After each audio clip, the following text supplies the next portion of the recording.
Hello, and welcome to Threefold Herbal Healing. I'm herbalist Leo Sade.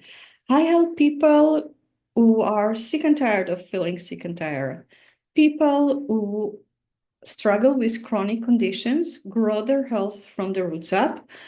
Many times it involves detox. And by detox, I don't mean a detox program for 7 or 10 days or smoothies, powder, shakes, etc. Um, Let me explain what I actually mean and how I do this. So here is my 50 cents about a detox. Detox programs are popping up in the wellness space like mushrooms after the rain. Many people are drawn to the idea that a detox will help them lose weight, feel more energized, or simply feel better. The detox industry is a multi-billion dollar market, mainly evolving around programs. And if you take the time to type detox program on your search engine, you will find, it's a huge market. And products, powder, shakes, smoothies, juices, that all promise you that if you just buy them and drink them, you will detox your body. Humans have always been exposed to toxins, but the nature of those toxins has changed over the last decade, or even 100 years, 150 years. Toxic exposure both increased and diversified following the Industrial Revolution. What does it mean? More toxic around us and a wide variety of different toxic around us. The toxic exposure common up to the 19th century was often related to natural sources, like the environment getting naturally toxic, or to specific trades, like people that were mining coal underground were often exposed to heavy metals. Modern industries have introduced a large number and a large variety of chemical toxins, some of which are man-made, so they are synthetic toxins. Nowadays, our waters are filled with toxins, our air is filled with toxins, and of course, there are a lot of toxins in the food. Maybe because we spray it with herbicides and pesticides, maybe because we add all kinds of synthetic coloring agents, a lot of sugar that become toxic, but also additive and preservatives. So our body is exposed all the time to a wide variety of toxins. The liver has developed over millions of years as the primary organ of detox, supported by the lymphatic system, the skin, the lungs, the kidneys, and the colon as secondary detox organ. The idea that we need to actively encourage or even push the liver to cleanse is a very Western approach to nature, to the body, and to health. In Western culture, nature is often viewed as something that we need to control. The body is a machine that needs repair. Organs can be replaced, much like the battery in your car. Health is achieved through short, aggressive, many times intrusive interventions. So if you talk about medicine, side effect, surgeries, they are all very intrusive. Now, don't get me wrong. It's not like I'm saying we don't need them. We need them for acute emergency conditions. What we don't need is to use them instead of lifestyle in everyday life. That is not how you maintain and grow health every day. I suggest a different model, one that arises from deep understanding and trust in the body. In this case, the liver innate capacity to detox. So what would be the first step to detox? A couple of years ago, I heard about the concept of dry January. So people that celebrated all the holidays in December by drinking, as if you can't party if you are not drunk, decide to have January as a dry month. On January, they don't drink at all. But then in February, they are back to their drinking habit. And they assume that by taking a dry January, they will wipe the slate clean. Well, that's not the way the body works. Here is a free advice from an herbalist. Instead of Instead of investing hundreds of dollars or maybe even thousands in detox program, consider reducing your toxic overload, not just 1 month a year, but as a lifestyle, every month of every year. Here are some things you want to reduce or even avoid altogether. On the top of the list is alcohol. Right after it is caffeine, especially for people who have problems sleeping at night, insomnia, and anxiety, but also for people who feel lightheaded, woozy after drinking a drink that contains caffeine. So it could be your cup of latte, but it could be also all those energy drink like Red Bull. Food additive and coloring are not necessary for a good food. They are not necessary for anything that is food, actually. They are usually added to stuff that look like it's imitating food. Food sprayed by glyphosate. Now, I'm aware that not all of us have the budget to actually live organically. So if you can't, your budget doesn't allow full organic diet, you want to research the Clean 15 and the Dirty Dozen and start to make more informed decisions of what you can and what you want to eat organic and what you can and what you want to eat non-organic. Organic or non-organic is not a yes or no. There are different degrees according to your budget.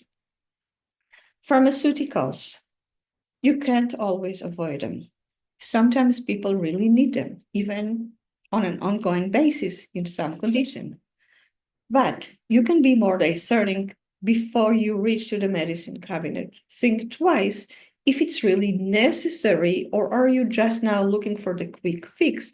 And are there other ways to solve the problem?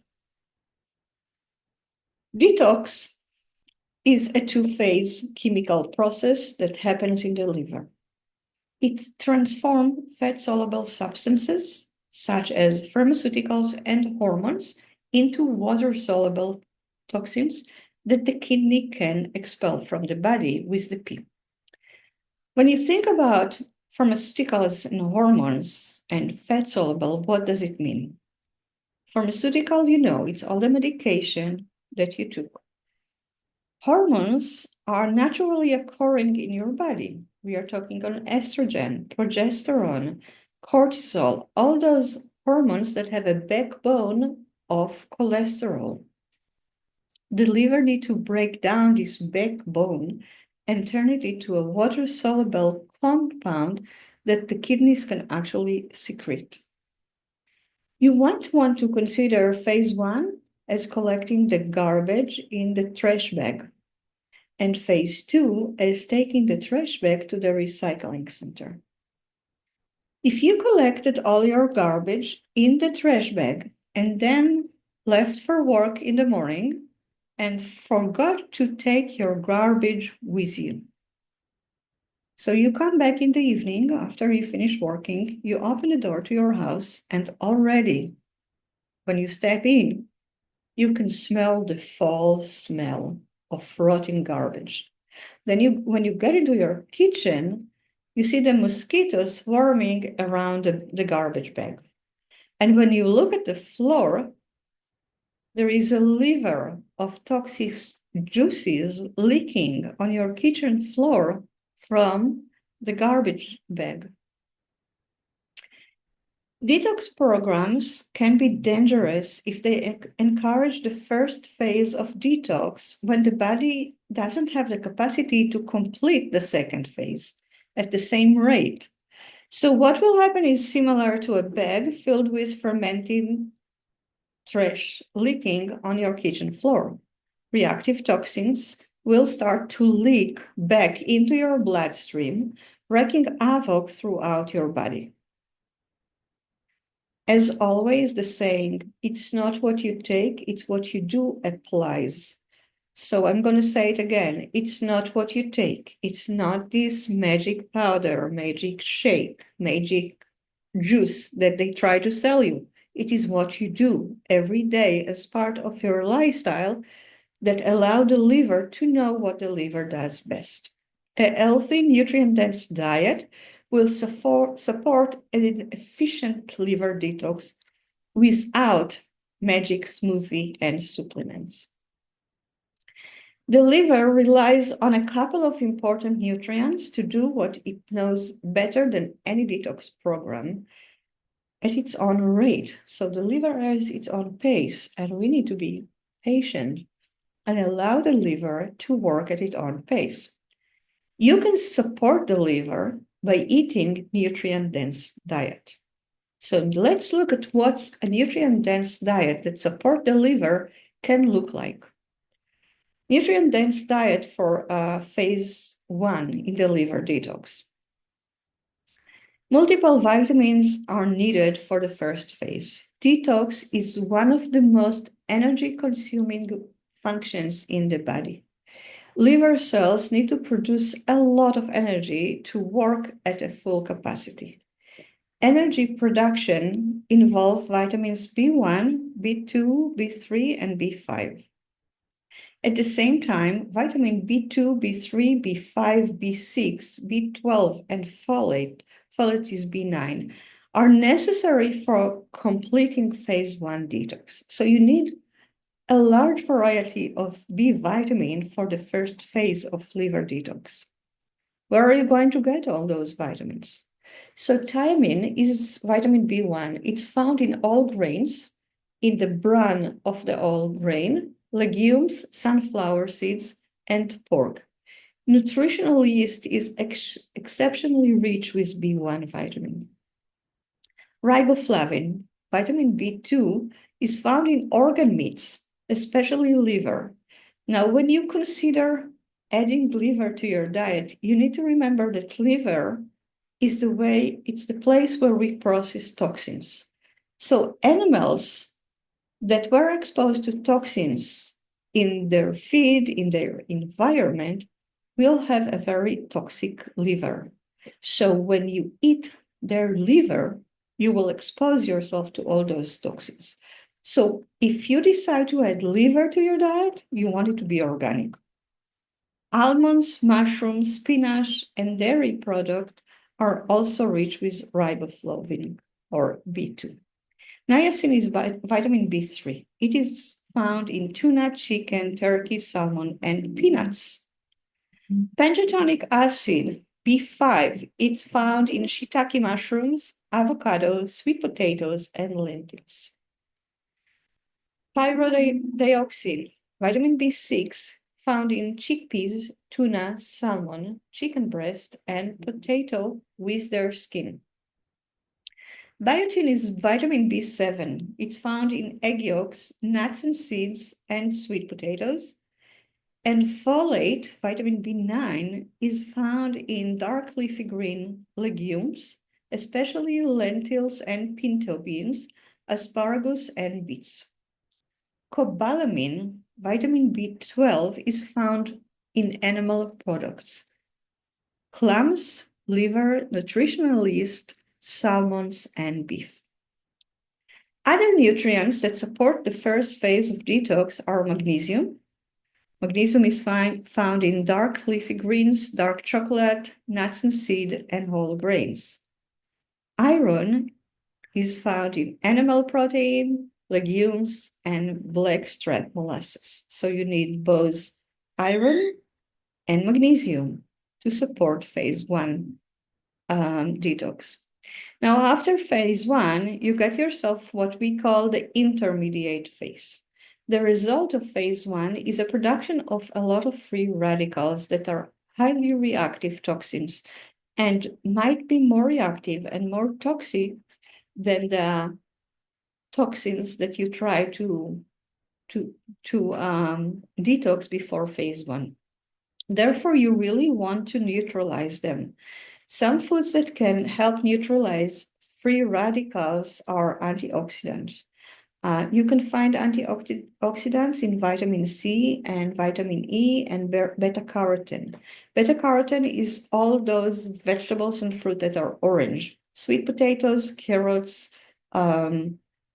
pumpkins, all those family. The other group of foods that are antioxidants are flavonoids, and those are berries and olives. All have a lot of flavonoids in them. Sulfur-rich foods like the cruciferous family, broccoli, cauliflower, Brussels sprout, broccoli, cabbage, that family, garlic, onions, and food rich with selenium support glutathione production. And glutathione is the body's innate antioxidant. The body produces glutathione in order to kind of counter the effect of free radical both in metabolism in cells and in the detox process in the liver. So by eating broccoli every evening, you can help produce more glutathione and help kind of mitigate the risk of free oxidants, free radicals in between the two phases of detox. The second detox phase and the nutrient that can support it. So let's talk a little bit about that. There are 6 pathways to the second phase of detox, and I like to think of them as different 6 cycles in my laundry machine. All cycles occur at the same time. So even though each require different nutrients, a nutrient-dense diet will provide all necessary nutrients for all the 6 cycles. If your diets already include all the nutrients that you need for phase 1 and all the nutrients that you will need for the intermediate phase, you're well prepared for phase 2. 2 additional nutrients that come to mind are glycine. Glycine is found in bone broth, and choline that is found in eggs. So what about timing? It's not just about giving the body nutrients, but it's also about when do you give the body those nutrients. Like every cell and organ in the body, the liver has an inner clock that aligns it with the circadian cycle. In the morning, the liver anticipates that you will be more active. Therefore, you will need more energy and you will eat more. Therefore, the liver produces more enzyme and its detox capacity is higher in the morning. Additionally, in the morning, blood flow to the liver reaches its peak. So it gets more oxygen, it gets more nutrients, it increases energy production in the liver and increases the liver capacity to do everything it does, including the detox. So what can slow down liver detox? So of course, if you don't have all the nutrients that we just talked about, your liver is not going to have a high capacity to detox. It will slow down.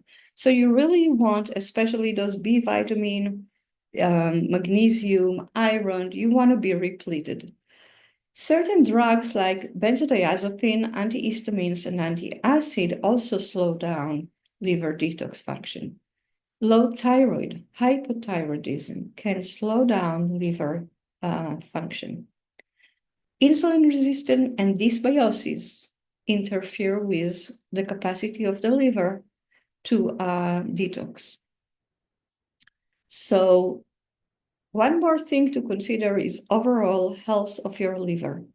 Complex liver conditions such as non-alcoholic fatty liver, so having a diet that is high in calories but low in nutrients, come into play here.